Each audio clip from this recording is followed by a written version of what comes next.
어제장에서 이슈가 있었던 업종 살펴보는 기업 이슈 시간입니다. 로봇주가 연일 활짝 웃고 있습니다. 어제 이재명 대통령이 국무회의에서 2차 상법 개정안과 노란봉투법을 의결했는데요.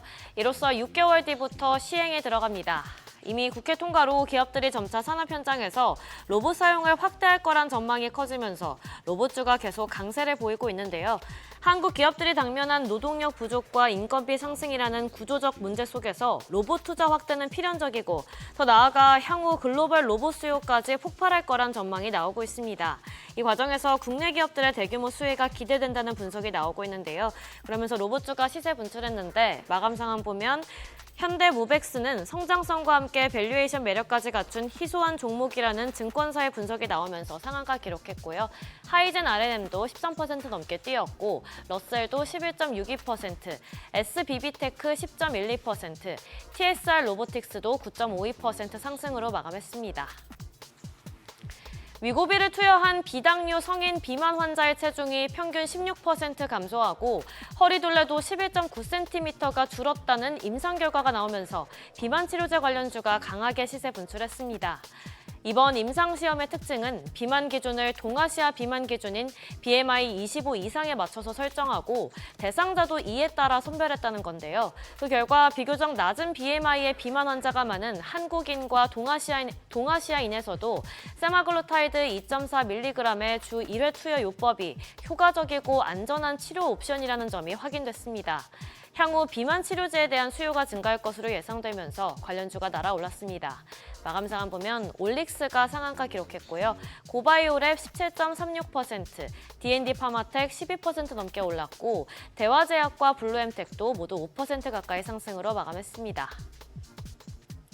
정부가 2026년도 예산안을 발표한 가운데 과학기술정보통신부가 차세대 6G 상용화를 목표로 연구개발 예산 구조 조정에 들어가면서 관련주가 좋은 흐름 보였습니다.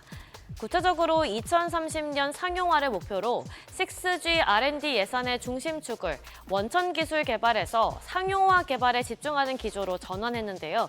최근 AI 정책 사업에 대한 정부의 관심이 높아지면서 이를 뒷받침할 6G 상용화 행보에도 속도가 붙은 건데 AI 시대의 대규모 데이터 트래픽을 소화하기 위해서는 저지연 고효율의 차세대 통신 기술이 필요하다는 업계 분석도 나왔기 때문으로 풀이됩니다. 이에 따라 글로벌 산업 경쟁력 강화를 위해서 상용화에 초점을 맞춰 연구 개발에 집중하는 것으로 보입니다. 마감 상황 보면 FR텍이 상한가 기록했고요. 휴먼테크놀로지와 와이어블도 모두 12% 넘게 시세 분출했고 웨이브 일렉트로 11.11%, 웨이비스도 5.73% 상승으로 마감했습니다. 마지막으로 한미 조선업 협력에 대한 기대감에 힘입으면서 조선업 관련주가 계속해서 강세에 이어나가고 있습니다. 마스가 프로젝트가 본격화된 영향인데요. 증권가는 이것이 단기간에 끝나지 않을 장기 모멘텀으로 작용할 것으로 보고 있는데 특히 상선 호황에도 보수적이던 조선사들이 해외 사업에 과감히 나서면서 한국 조선업의 장기 성장 기회의 창이 열리고 있다는 분석이 나오고 있습니다. 이런 가운데 하나그룹의 미국 군함 수주 기대감이 커지면서 매수세가 더욱 유입됐는데요. 미국 백악관 관계자가 한화필리조선소를 언급했는데 자신의 SNS에 한화필리조선소 사진과 함께 국정의 강력한 예산 지원으로 곧 군사적 측면에서 큰 움직임이 있을 것으로 예상한다라고 밝혔습니다. 이에 미국이 조만간 한화에 군함 발주를 예고한 것이라는 해석이 나오면서 이 또한 조선주의 호재로 작용한 것으로 풀이됩니다. 마감 상황 보면 세진중공업이 17% 가까이 강세 보였고요. 오리엔탈전공 7.73%, 하이로코리아도 7% 넘게 뛰었고 KSP 6.06%, 마지막으로 태웅도 5.27% 강세 마감했습니다. 지금까지 기업 이슈 전해드렸습니다.